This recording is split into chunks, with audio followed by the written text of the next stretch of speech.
Another day, another luto. Luto naman tayo ng chicken and pork Bicol Express. Yan, titikman ko na.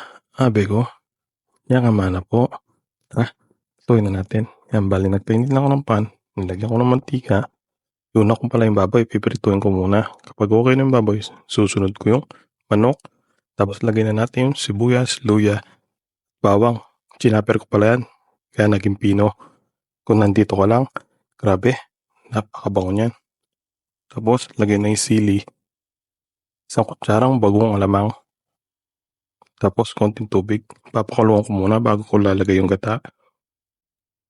Yan, pwede nang lagay yung gata. Pakukulan uli para lumambot na yung karne. Tapos, takpan na. Yan, okay na yan. Lagyan na natin ng konting patis para sa aktong lasa. Lagyan ng daon ng sibuyas. Wow, look at that. Dating na at kakain na tayo. Paki-comment naman sa baba kung tigasan ka para alam ko kung saan nakakaabot yung video ko na to. Tara, kain po tayo. Follow for more.